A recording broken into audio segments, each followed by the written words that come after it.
Doesn't anyone notice this? I feel like I'm taking crazy pills. I don't want you to ride. I don't want you to write to your congressman because I wouldn't know what to tell you to write. I don't know what to do about the depression and the inflation and the Russians and the crime in the streets. All I know is that first, you've got to get mad. Has the whole world gone crazy?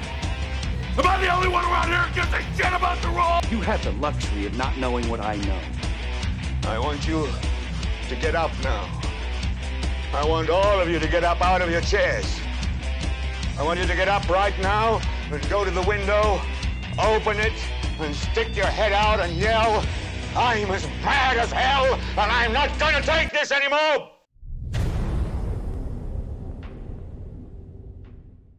So here we go. Loudoun County, Virginia. Amazing, amazing, amazing parents stepping forward to challenge an education board, their county education board, for promoting this critical race theory nonsense, equity, diversity, not a word about unity. Everything for these people, code speak, is equity and diversity. If you hear anything, if you hear an equity council or a diversity council or any kind of garbage like that, understand that they're knowingly trying to force discrimination into the schools. Okay? That's what they're doing. They're knowingly trying to force discrimination into the schools. We covered this in earlier episodes, so I'm not going to go over it in detail now. But the Department of Education has already put up on the Federal Register its opinion as to what civics is and their definition of history, using people like Ibram X. Kendi, who's a racist to the core, who literally is quoted as saying the way to redeem past discrimination is present discrimination. The way to redeem present discrimination is future discrimination. This is who the Department of Education uses to quote when they're trying to give definitions of what they think your kids should be talked to about. Well, this particular school district took it a way step far and issued this book, this social justice warrior critical race theory novel of fiction that's just so vulgar and grotesque that any parent would have gone absolutely ape crap. Here it is. And see her coming out of some car in these tight-ass little shorts, talking fast, telling me she's about to leave me. I grab her by the neck and start punching her. She wanted to be all big and bad, trying to face me like a grown-ass woman. She gonna get beat like a grown woman. She started screaming, cursing at me, and carrying on. I threw her in the closet for a couple of days. She kept on screaming, begging to be let out, begging for water. Every time she made too much noise, I'd walk in and kick her.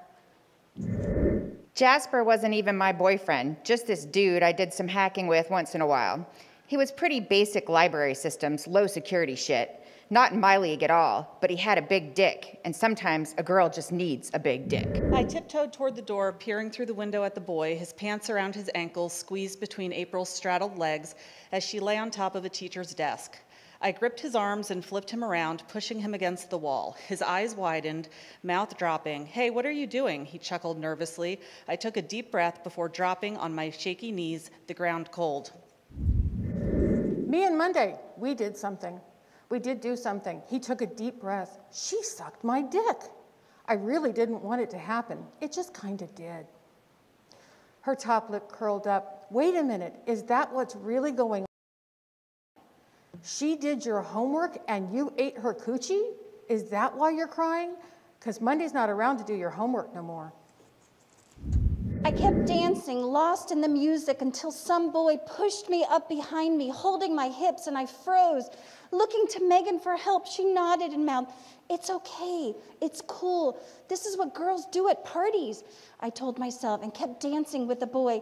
I couldn't see, the alcohol making my waist wind faster. I already heard a lot of the ladies from my group. They talked about fucking, they talked about dick sucking, they talked about coochie licking. By show of hands, does anyone up here want to talk about that stuff now? Not a single hand, because it's very uncomfortable and we're in a room full of adults. Nobody outside, nobody inside wants to talk about it because they're not acceptable topics. How did we get these unacceptable topics? Well, one, you didn't follow your procurement policies when you bought $1.8 million worth of these trash books. If you had followed your procurement policies, then you would have done a curriculum review where I hope and pray that at least the majority of you would have said, no, we can't read this trash to our kids. Your own code of conduct says that this is sexual harassment. We know it because all of us would be fired from our day jobs if we said this crap at work. This is the definition of a hostile work environment. My kids don't go to your crap schools, but theirs do, and they are filing these harassment suits on their behalf. Thank you for not doing your jobs.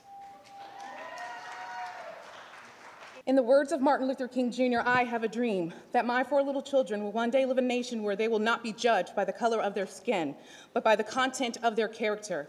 Now I have a dream that we will implement love, not hate, or supporting another Jim Crow's agenda. CRT is not an honest dialogue. It is a tactic that was used by Hitler and the Ku Klux Klan on slavery very many years ago to dumb down my ancestors, so we could not think for ourselves. CRT is racist. It is abusive. It discriminates against one's color. Let me educate you. An honest dialogue does not oppress. An honest dialogue does not implement hatred or injustice. It's to communicate without deceiving people. Today, we don't need your agreement. We want action and a backbone for what we asked for today, to ban CRT. We don't want your political advertisement to divide our children or belittle them. Think twice before you indoctrinate such racist theories. You cannot tell me what is or is not racist. Look at me.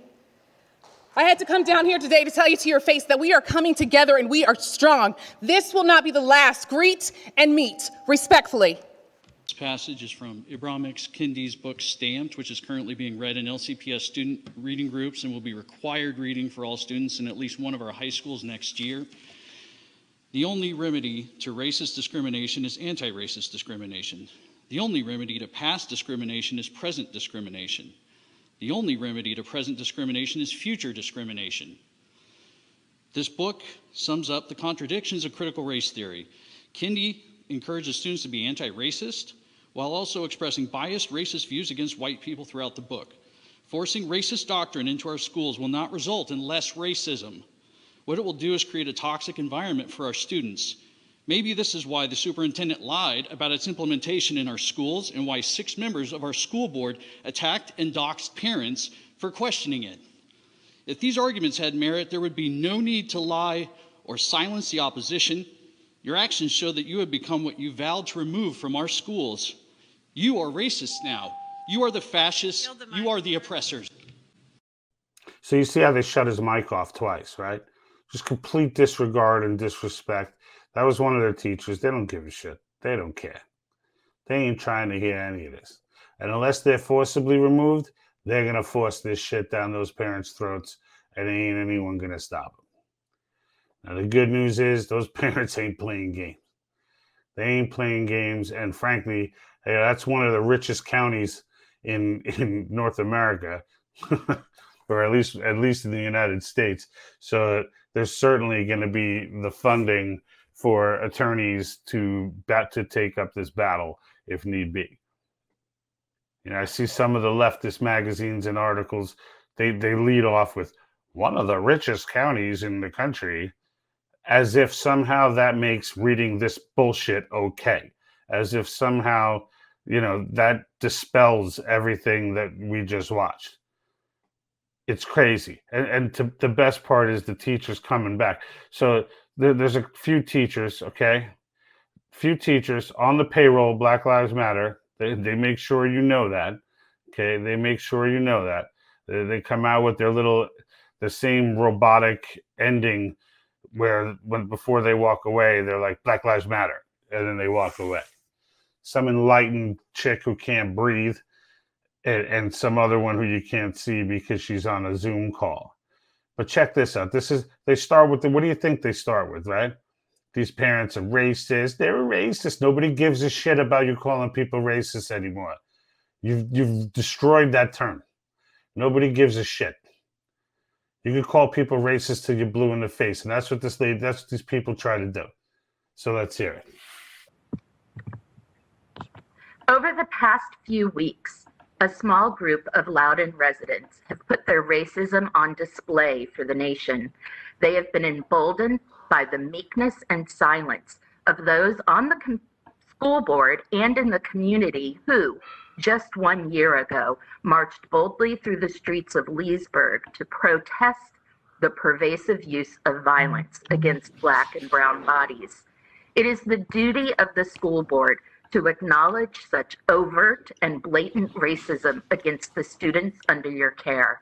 If the members of the board refuse to do so, then it is the duty of this committee to ensure that the letter and spirit of current policies and practices are followed.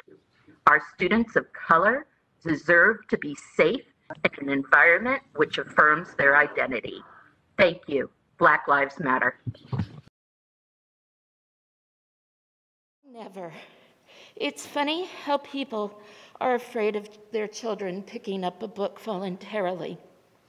It's funny how they are so afraid of their children seeing another view of sexuality, gender, or religion. But those same people have no problem subjecting the children of others, to homophobic, Islamic, and racist slurs. If you want to talk about books that are assigned, let's read To Kill a Mockingbird together. If you aren't willing to consider the racial trauma this assigned book causes Black children with its white saviorism, then you have no business discussing any books. I would be happy to do a reading group with you and talk about it together. It used to be one of my favorite books, but part of being an anti-racist is growing and learning. Black Lives Matter. Thank you.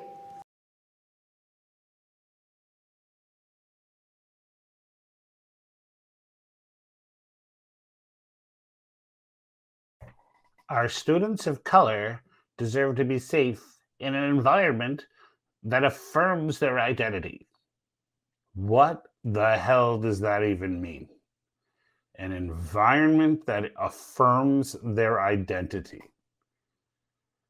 They truly are dropping kids down to the lowest common denominator.